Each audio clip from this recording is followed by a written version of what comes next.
Good good morning morning guys. Guys. आज आहे Goa day 5. आमचं आज या एअरबीएनबी मधनं चेकआउट आहे. पॅकिंग ऑलरेडी आम्ही करून ठेवली आहे आणि आज रात्रीची बस पण आहे. सो आम्ही आमच्या बॅग्स इथे एअरबीएनबीच्या खाली जे रेस्टॉरंट आहे त्याच्यातच ठेवणार आहे. आम्ही त्यांना विचारलंय तसं आणि ते बोलले की ठीक आहे ठेवा म्हणून. सो आणि त्या बॅग्स ठेवून आम्ही आज दिवसभर फक्त आणि फक्त आराम करणार आहोत बीचवर जाऊ, बीचवर पडू आणि फॅट फिशला जेवायला जायचा पण प्लॅन आहे. पण ॲक्च्युली कालच्या ब्लॉगच्या एंडला मी जसं सांगितलं की माझा दात तुटला आहे, म्हणजे ती दाढ तुटली आहे आणि ती हलती आहे गदागदा. सो मला काही खाता येत नाही आहे. सो मला काही खाता येत नाही आहे, तर हा तर खाऊ शकतो. पण मी एवढा रूट नाही की मी एकटा खायला आणि तिला फक्त माझं तोंड बघायला नाही. ते आपण बघू. सो आम्ही आता बघू काय प्लॅन आहे. आत्ता वाजलेत 11 वाजता आम्ही इथून निघतोय आणि आता पुढे जाऊन बघू काय होतं. ब्रेकफास्ट करायचं आहे पण ॲक्च्युली मी काय खाऊ मला कळत नाही आहे. सो मी कॉफी काहीतरी लिक्विड डाएटवरच असेल. आता आम्ही ते योगर्ट खाल्लेलं आहे आमचं, जे आम्ही घेऊन आलो तो डे 1 का सेकंडला, तर ते आज सगळं संपवलं आहे. तर त्याच्यावरती बघू किती वेळ चालतंय पोट, मग नंतर करू काय ते ब्रेकफास्ट. सो आता आमची तयारी झाली आहे. आता आपण हे एअरबीएनबी सोडूयात. राजेश्रीचं काय म्हणणं आपण ऐकूयात. बस झालं ना, आता निघायचं नाही का? कसं वाटतं तुला? संपली असं वाटतंय. आजचा दिवस आहे तरी पण असं वाटतंय की संपली आहे. एअरबीएनबीची आठवण येईल का मग तुला? खूप मस्त एअरबीएनबी आहे. आपण रिव्ह्यू करूया छान यांना. ठीक.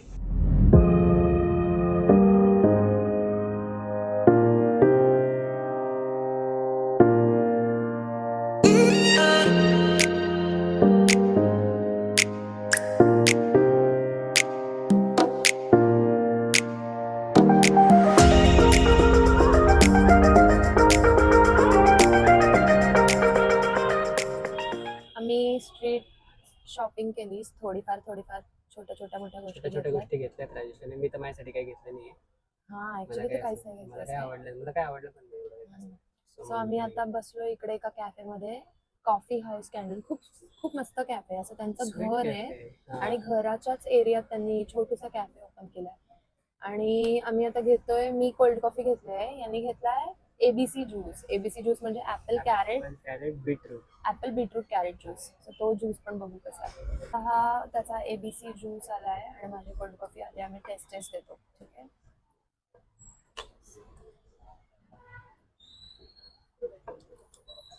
ऍपल तर वाटतच नाही, फक्त बीटरूटच वाटतंय. छान आहे, हेल्दी आहे, कॉफी माझी ठीक आहे. सो आता आम्ही आलो आहोत म्युझियम ऑफ गोवाला. येस. आणि इथे ऍक्च्युली त्यांचं कॅफे पण आहे, आम्हाला माहित नव्हतं. आणि हे आर्ट म्युझियम आहे. सो बघूया. आम्हाला माहित नाही आतमध्ये फोटो वगैरे काढायला अलाउड आहे की नाही, पण आता आम्ही आत चाललोय. बघूया काय. आम्ही पहिले कधीच पाहिलेलं नाही. आमचा प्लॅन होता या आधी जेवढ्या वेळा गोवाला तेवढ्या वेळेस दरवेळी वाटायचं की जावं पण कधी जमलं नाही. पण आज आमच्याकडे वेळ होता म्हणून म्हटलं की चला आपण आज इथे काही बघून येऊया. बघूयात आतमध्ये काय. चला.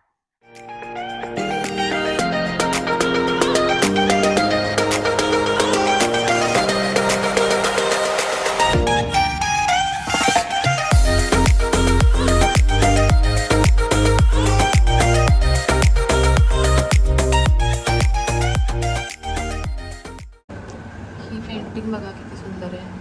ते असं वाटतंय की ती खरंच लाईट घेऊन चालली आहे, पण ॲक्च्युली तो फक्त पेंट आहे. ब्राईटनेस किती कमी केला तरी तसंच आहे. वाटतं ना की लाईट आहे आता, पण ते पेंटिंगचे कलर्सच असे यूज केले. खूप सुंदर आहे ही पेंटिंग, आम्हाला खूप आवडली.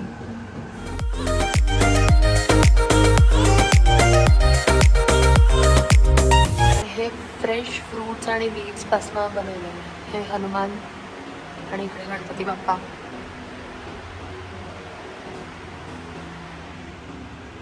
Actual real fruits and vegetables बनवलेलं आहे.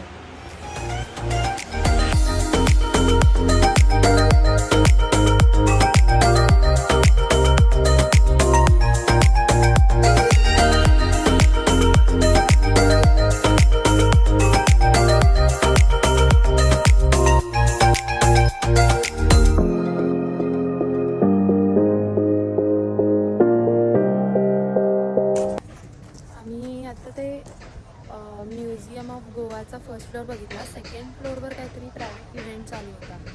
सो तिथे काही आम्हाला जाता नाही आलं. इथे अजून कॅफे पण आहे आणि इथे आम्ही आत्ता स्कल्पचर गार्डनमध्ये आहे आणि इथे ॲक्च्युली कॅफे पण आहे. चिल्ड्रन्स आर्ट सेक्शनमध्ये पण प्रायव्हेट इव्हेंट चालू आहे, सो तेही बंद आहे. सो मला वाटतं आपल्याला आता निघावं लागेल, कारण का काही राहिलं नाही आहे बघायला. आणि दुसरी गोष्ट म्हणजे आम्हाला बीचवर पण जायचं आहे. सो आम्ही निघू आता इथून. तोपर्यंत थोडे ग्लिम्स दाखवते मी तुम्हाला इकडचे.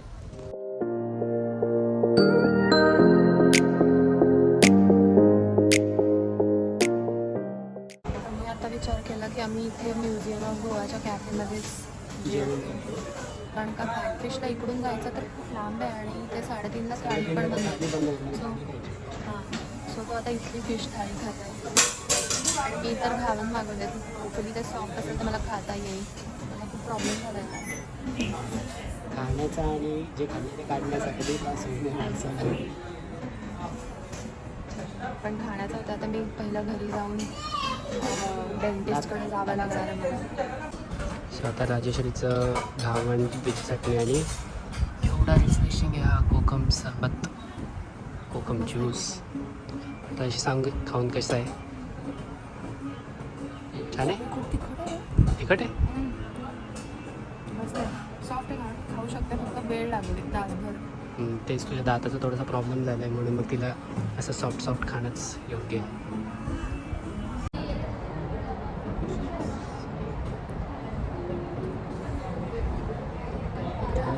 कालचा याचा कलर रेड होता, माझा येलो होता. आणि आता ऑपोजिट ड्रिंक्स.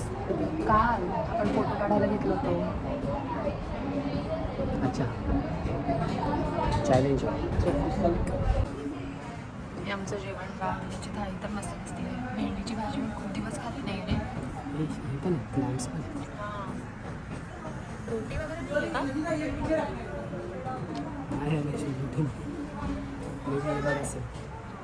आता वाजलेत 4:49, 4:50. 5ला 10 कमी आहेत. आम्हाला सनसेट आज तरी कॅच करायचा आहे. सो आम्ही इथून पळतो, बीचवर जातो, एखादा शॅक वगैरे पकडू, तिथे बसू आणि मग बोलू. चला. सो आम्ही आता इथे आलो कॅन्डलिंग बीचवर. मस्तपैकी एक शॅक पकडला आम्ही आणि आता बसलोय आराम करत, नजारा बघत. व्ह्यू दाखवते. हा व्ह्यू बघितला. असं वाटतं सनसेट व्हायला अजून थोडा वेळ आहे, अर्धा तास आहे. सो आत्ता काय झालं, मी गाडी पार्क करायला गेलो आणि राजेश्री तिथे जसं कालच्या ब्लॉगमध्ये आम्ही तुम्हाला सांगितलं इथे कॅश द्यावी लागते फक्त. तर आमच्यासोबत काल जे झालं तर तेच आज दुसरं कोणासोबत तरी झालं. म्हणजे ॲक्च्युली काय झालं, तिथे एक मुलगा होता गाडीवर आणि त्याला त्यांनी सांगितलं की नाही फक्त कॅश द्या, UPI पेमेंट अलाउड नाही आणि UPI दिलं तर तुम्हाला रिसीट नाही मिळणार म्हणून पार्किंगची. तर तो बोलला असं कसं नाही. मग त्यांचं काहीतरी वादावाद चालू होते. तर मी त्यांना विचारलं की तुम्हाला कॅश हवी आहे का? तर तो बोलला हो हवी आहे. म्हणून मग त्यांचे कॅश आम्ही भरली. तो मला म्हणत होता की गुगल पे करतो. ॲक्च्युली त्यांच्या 3 गाड्या होत्या. सो आम्ही आज काल जशी आमची कोणीतरी मदत केली होती तसं आज आम्ही कोणाची तरी मदत केली. सो हे असं कर्माचं सायकल आमचं चालू आहे. So good morning. आज आहे ॲक्च्युली आम्ही गोवावरनं आज सकाळी चालू आहे. सकाळी 9 वाजता पोहोचलो आम्ही इथे. काल रात्री आम्ही 10:30 वाजता बसमध्ये बसलो होतो आणि तिकडचं आम्ही काही ब्लॉग केला नाही कारण आमचा माईक खराब झालाय. काय माईक पण खराब झाला आय थिंक आणि खूप घाई झाली आमची. घाई ॲज इन अशी की आम्हाला गाडी द्यायची होती 9 वाजता जी आम्ही रेंटवर घेतलेली आणि आमचं लगेज पण होतं आमच्या हॉटेलच्या रिसेप्शनवर ठेवलं होतं. जिथे Airbnb तिथे खाली रिसेप्शनवर आम्ही लगेज ठेवलं होतं. सो ते ऑफिस 8 वाजता बंद होणार होतं. मग आम्ही तिकडे गेलो, लगेज कलेक्ट केलं, गाडी दिली आणि मग आम्ही तिकडेच टाइमपास केला आणि तिथे रस्त्यावर वगैरेच होतो. आम्ही डॉमिनोजमध्ये पण खायला मापसाला होते आमची बस, मापसावर नव्हती तर मापसाला आम्हाला जास्त काही टाइमपास करायला मिळालंच नाही. सो आम्ही मोस्टली डॉमिनोजमध्येच बसलो. तुम्हाला आमची गोवाची सगळ्या ब्लॉगची सिरीज कशी वाटली हे आम्हाला नक्की कॉमेंटमध्ये कळवा. आणि जर का तुम्ही अजून सबस्क्राईब केलं नसेल तर सबस्क्राईब करा आणि शेअर करा आणि लाईक करा. Okay, see you in the next vlog. Bye.